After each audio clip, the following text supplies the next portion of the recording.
Ela foi condenada à morte. Mas o rei morto, amaldiçoado há 300 anos a existir como fantasma dentro das muralhas do seu próprio castelo em ruínas, exigiu um preço antigo e proibido: 7 noites consecutivas em que sangue vivo e magia negra forçariam carne sobre os seus ossos mais uma vez. Recusar e ambos seriam apagados para sempre. Aceitar e ela poderia perder algo infinitamente mais precioso do que a própria vida. O chão de pedra da sala do trono era mais frio do que qualquer sepultura.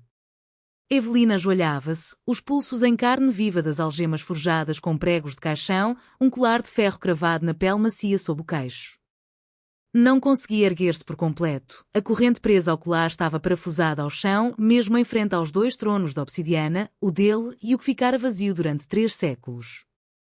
A luz da lua, pálida e implacável, entrava pelo vitral partido lá no alto, desenhando cicatrizes prateadas nos estandartes enegrecidos que ainda exibiam um brasão de ébano, um corvo coroado segurando um coração partido. O ar cheirava a fumo antigo, a mirra e a algo metálico, sangue que nunca fora lavado. Tu és ladra de almas, disse a voz, não em voz alta, mas dentro do crânio dela, rangendo como pedra de moinho sobre osso. A última da linhagem que me jurou fidelidade e que me apunhalou pelas costas na noite em que morri. Evelina ergueu a cabeça o quanto o colar permitia. A 3 passos pairava o rei fantasma, Lirão, o eterno. Armadura translúcida de aço negro, um manto esfarrapado que se movia sem vento e um elmo grande cujo visor baixado mostrava apenas 2 fendas de fogo safira. Eu não roubo, respondeu ela, a garganta em carne viva dos gritos que dera aos inquisidores que a arrastaram até ali. Devolvo o que foi tirado injustamente. O espectro aproximou-se. 100 passos. Sem fôlego. Apenas um leve aroma a pinheiro de inverno e fumo de forja. Arrancaste os meus cavaleiros do descanso que mereciam. Profanaste criptas reais mais antigas do que toda a tua linhagem miserável. Por isso, a lei mais antiga de ébano exige preço de sangue. Então cobra-o, cuspiu ela, sentindo o gosto do ferro. Um só golpe da lâmina que ainda finges empunhar e juntar-me aos mortos que guardas com tanto ciúme. Silêncio. A luz da lua pareceu congelar no ar. Não, disse ele por fim, e aquela única palavra carregava o peso de 300 anos de solidão. A morte seria misericórdia para ti. E crueldade incomensurável para mim. As runas gravadas no colar acenderam-se de súbito em vermelho vivo, queimando-lhe a pele. Evelina arquejou, contorcendo-se contra a corrente. Houve a sentença, necromante da Casa das Sombras. Durante 7 noites invocarás carne e sangue sobre mim do ocaso ao amanhecer. Se o ritual vacilar por um único batimento, a tua alma arderá em cinzas e a minha espalhar-se-á como pó ao vento. 7 noites. Na 7ª, ou eu voltarei a caminhar sobre esta terra como homem vivo, ou ambos deixaremos de existir por completo. A gargalhada dela saiu seca e oca. Então sou a tua prostituta da ressurreição? 7 noites a aquecer um cadáver? Um frémito, raiva, tristeza, talvez divertimento, percorreu a forma translúcida dele. Prefiro o termo última esperança, respondeu suavemente. Mas chama-lhe o que quiseres. O colar abriu-se com um estalo e caiu no chão, ecoando como um sino fúnebre. Evelina apertou a garganta dorida e encarou a mão pálida que ele estendia, quase sólida agora, as pontas dos dedos deixando um leve rasto de geada. A primeira noite começa dentro de 1 hora. Vem por vontade própria, Evelina da Casa das Sombras, ou arrastarei o que restar de ti por todas as sombras deste castelo. Ela ergueu-se devagar, as pernas trêmulas dos dias de cativeiro, e ignorou a mão oferecida. Nunca te perdoarei, Lirão, o Eterno, disse, a voz firme pela primeira vez desde que a capturaram. Nem pelas aldeias que queimaste. Nem pelas leis que fizeram monstros de todos os que nasceram com magia. E muito menos por isto. O rei fantasma baixou a mão. Por um instante, os olhos ardentes escureceram, como se séculos de inverno tivessem acabado de soprar por eles. Não peço perdão, disse. Ainda não. Depois virou-se e deslizou em direção ao arco ocidental, o manto arrastando escuridão como tinta derramada. Contra a sua vontade, Evelina seguiu, o laço invisível da maldição já se apertava em torno do seu coração. O quarto real tornara-se um mausoléu. Cortinas de veludo negro pendiam em farrapos, o dossel bordado de prata caía como um sudário fúnebre.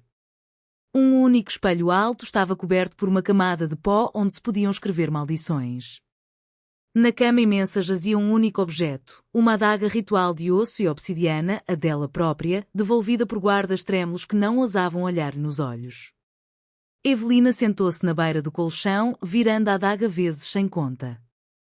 O círculo de sal e penas de corvo que desenhara no chão ainda brilhava fracamente com o seu sangue. Ele apareceu sem cerimónia, materializando-se logo além do limite do círculo no instante em que o último raio de sol desapareceu atrás das montanhas denteadas. Começa, ordenou, a voz agora ressonando no ar em vez de dentro do crânio dela. Ela levantou-se, entrou no círculo e começou a invocação na língua antiga, palavras com sabor a terra de sepultura e luz das estrelas. A cada sílaba cortava uma linha fina na palma da mão, gotas vermelhas caíam sobre as runas de giz, chiando como ferro quente na neve. A mudança foi imediata e violenta. Primeiro o contorno, as bordas tornaram-se nítidas. Depois o peso, a armadura tilintou ao ganhar substância.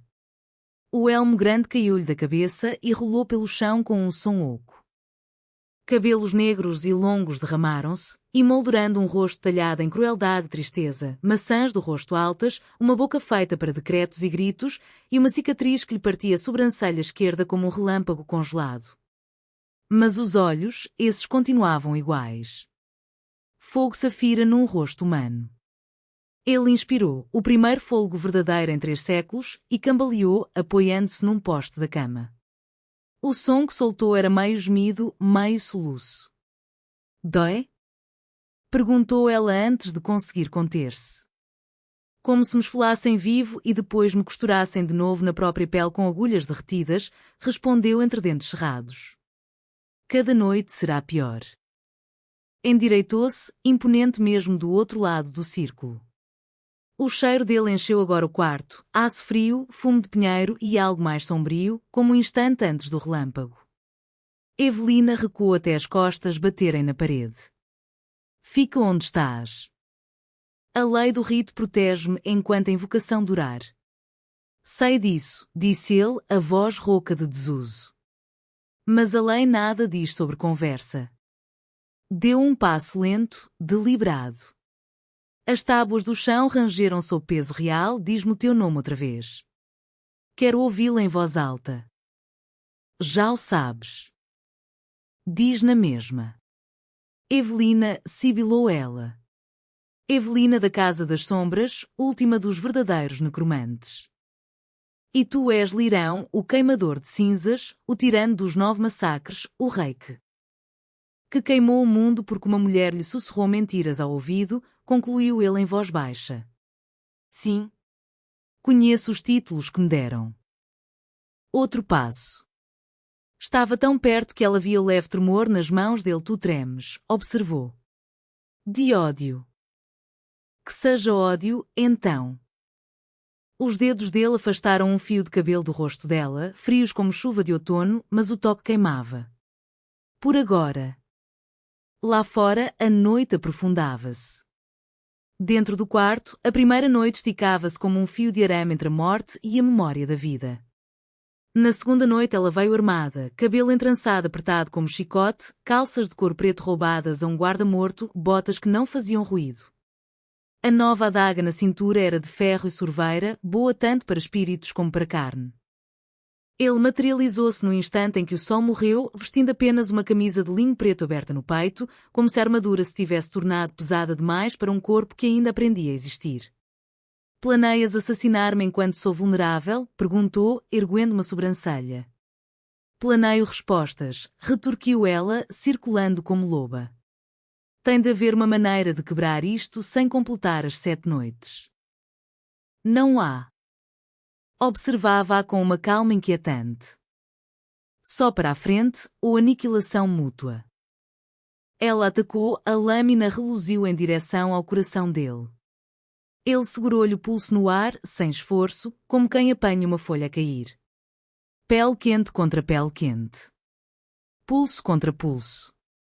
Já estás a tornar estas noites um inferno, murmurou, o polegar traçando o batimento frenético sob a pele dela. Consegues admiravelmente. Solta-me. Diz-me por que levantas os mortos. Tentou libertar-se, o aperto dele era de ferro. Porque me tiraram tudo. As palavras explodiram dela como estilhaços. A minha mãe. A minha irmã tinha 14 anos, Lirão. Queimaram-na por cantar à lua. Eu tinha 9, escondida na cave, a ouvir os gritos dela. Quando fiquei forte o suficiente, jurei que roubaria todas as almas que a morte reclamou injustamente e lhes devolveria o fôlego. Nem que tivesse de as arrancar do próprio paraíso. Os dedos dele afrouxaram. Algo quebrou-se atrás dos olhos dele. Ordenei aquela purga, disse, a voz oca. Chegou uma denúncia daquela província, acusações de magia de sangue. Eu estava paranoico depois da traição da rainha. Mandei acender as fogueiras sem investigação. A adaga caiu no chão com estrondo. Tu mataste-a, sussurrou Evelina. A tua ordem matou a minha irmã. Não com a minha mão. Mas com a minha palavra. Sim. Libertou-a por completo, recuando como se ela fosse perigosa. O sangue é meu do mesmo modo. O silêncio caiu, espesso e sufocante. Vou encontrar uma maneira de te fazer pagar, disse ela por fim. Ele inclinou a cabeça, aceitando. Tenta, pequena necromante. Esperei 3 séculos por alguém que me odiasse o suficiente para me fazer sentir outra vez. Fugiu para a biblioteca, fileiras de tomos proibidos atrás de grades de ferro, janelas seladas com produções mais antigas do que o próprio reino. Desenhou círculo atrás de círculo de sal e prata, murmurando todos os vínculos que conhecia. Ele atravessou as produções como se fossem teias de aranha. O rito exige proximidade, lembrou suavemente, materializando-se ao lado do atril onde ela estava curvada sobre um grimório em decomposição. Então considera isto suficientemente perto, rosnou ela. Ele puxou a cadeira oposta e sentou-se, perto o suficiente para ela sentir o calor da pele viva agora. Lê para mim. Antes leria a tua sentença de morte. Talvez estejas a fazê-lo, disse ele baixinho. Mas satisfaz-me. 300 anos sem uma voz humana que não gritasse. Contra todos os instintos, ela começou a ler, um antigo poema de amor escrito por uma rainha ao cavaleiro que a traiu. A voz tremeu no início, depois firmou-se, tecendo tristeza e desejo pelo ar poeirento. Quando chegou à última estrofe, ergueu os olhos. Ele tinha-se movido, sem ruído, sem borrão, até a mão estar a centímetros da dela sobre a página aberta. Sonho, disse, quase maravilhado. Pela primeira vez desde a maldição. Sonho contigo. Mentes. Vê por ti mesma. As pontas dos dedos dele tocaram-lhe a têmpora. A biblioteca desapareceu. Ela estava na varanda mais alta do castelo como devia ter sido antes da queda, estandartes a ondular ao vento, tochas acesas, estrelas tão perto que se podiam tocar. Braços fortes rodearam-na por trás, um queixo pousado no topo da sua cabeça. Uma voz, a voz dele, quente de vida, sussurrou-lhe ao ouvido. Perdoa-me, Evelina. Fui monstro muito antes da maldição me tornar fantasma. Arrancou-se dali, ofegante, de volta à biblioteca fria. Nunca mais faças isso. Não foi totalmente obra minha, disse ele, a tristeza gravando novas rugas em torno dos olhos. O laço cresce.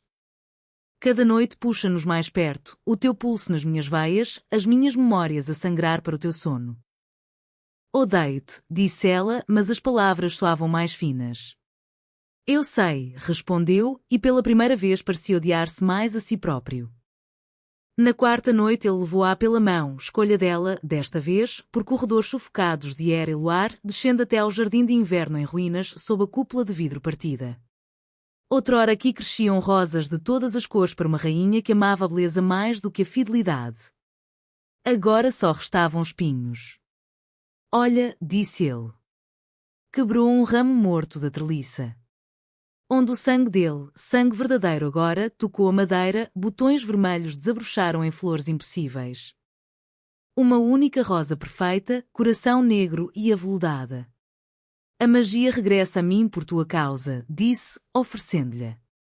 A vida regressa. Ela aceitou. Um espinho furou-lhe o dedo, o sangue brotou como rubi. Antes que pudesse limpar, ele segurou-lhe a mão e levou o dedo ferido à boca. Devagar, deliberadamente, lambeu a gota. O contacto incendiou-lhe todos os nervos. Não faças isso, sussurrou ela. Porque lutar, a voz dele era rouca de contenção. Sentes o laço tão forte como eu. É uma agonia estar tão perto e não te tocar. Porque desejo nascido do ódio é só outra prisão. Então prende-me a mim, disse ele com veemência. Destruí reinos por causa da traição de uma mulher. Agora arrasaria o que resta da minha alma para te poupar uma única lágrima. Lágrimas, indesejadas, traidoras, subiram-lhe aos olhos. Tenho medo, Lirão, confessou, a voz quebrada. Medo de que ao sétimo amanhecer te implore que fiques de carne mesmo que isso nos condene a ambos. Ele puxou-a contra si com tanta força que ela sentiu o coração dele trovejando contra as suas costelas. Então condena-nos, sussurrou no cabelo dela. Estive condenado mais tempo do que tu viveste. Que seja juntos. A quinta noite foi silêncio e luz da lareira. Sentaram-se diante da chama no pequeno solar, mãos entrelaçadas, vendo o fogo devorar lenha como o tempo devora tudo o resto. Não falaram. As palavras tornaram-se desnecessárias, cada respiração partilhada carregava uma conversa mais antiga do que a linguagem. A sexta noite foi rendição. Ela beijou primeiro, hesitante, quase zangada, os lábios roçando o canto da boca dele como quem testa se queimará. Quando ele ficou imóvel, dando-lhe controlo, voltou com mais força, provando sal e fumo e séculos de solidão. A resposta dele foi cuidadosa no início, depois faminta, como se a boca dela fosse o único ar que alguma vez lhe permitiram respirar. Tropeçaram contra a parede, os dedos dela enredados no cabelo dele, as palmas dele deslizando sob a camisa dela para mapear as cicatrizes nas costas, cicatrizes de chicotes dos inquisidores, cicatrizes que ele indiretamente ordenara. Cada toque era pedido de desculpa e reivindicação ao mesmo tempo. Evelina, gemeu ele contra o pescoço dela, a voz em carne viva. Se amanhã nos acabar. Não acabará, ofegou ela, arqueando-se contra ele. Li todos os textos proibidos deste castelo. Há uma maneira. Tem de haver. Ele afastou-se apenas o suficiente para encostar a testa dela, os olhos em brasa. Seja qual for o preço, eu pago. Só não me faças voltar a ser névoa. Não depois disto. Ela enquadrou o rosto dele com mãos trêmulas. Então pagamos juntos. O mundo dissolveu-se em calor e respiração e no confronto desesperado de duas pessoas tentando rastejar para dentro da pele uma da outra antes que o amanhecer as separasse.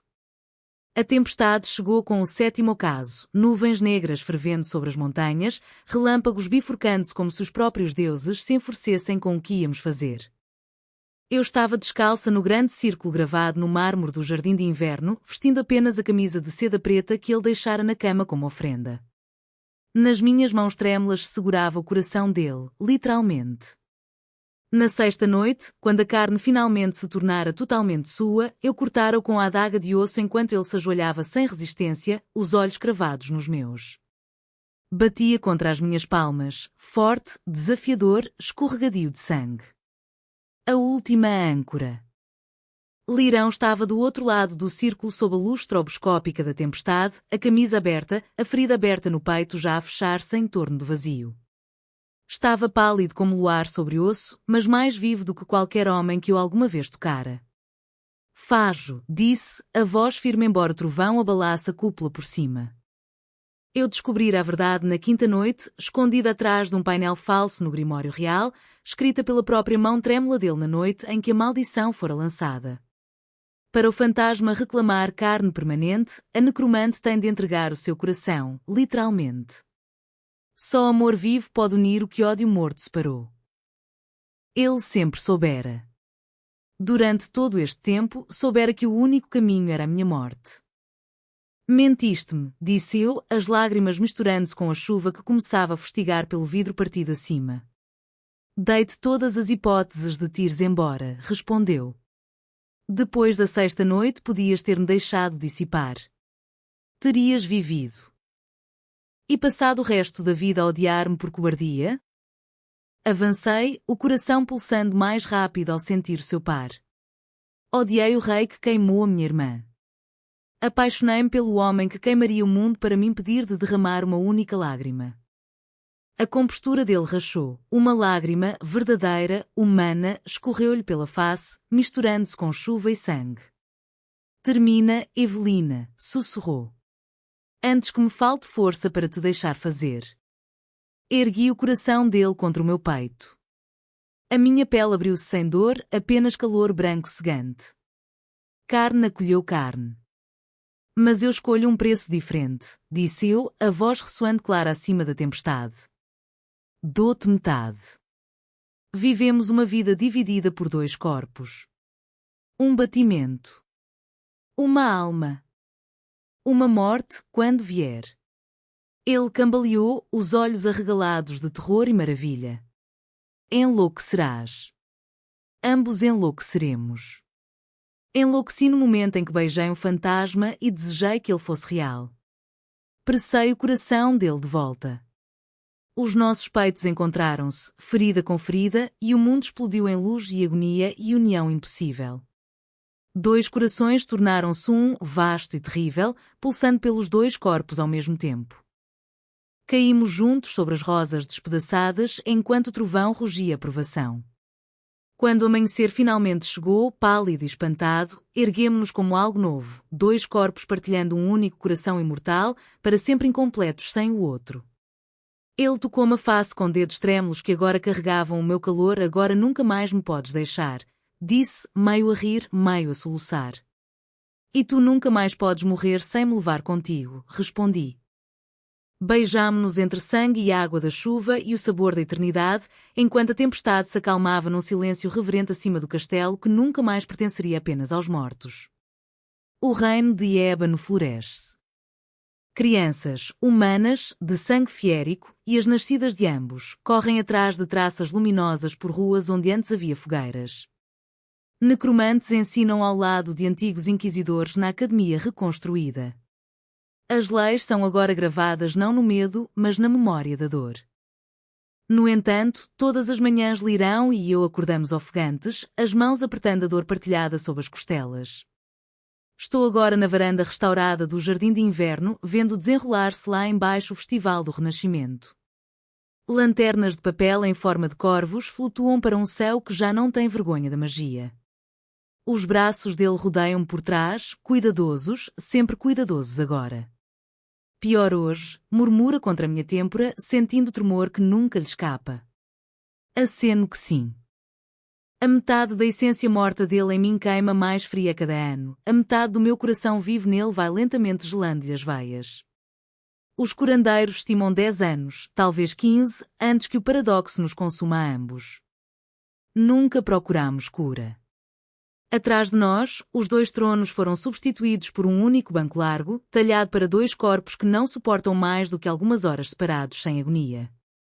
Ele vira-me para ele. O cabelo outrora negro está agora entremeado de prata, a minha prata.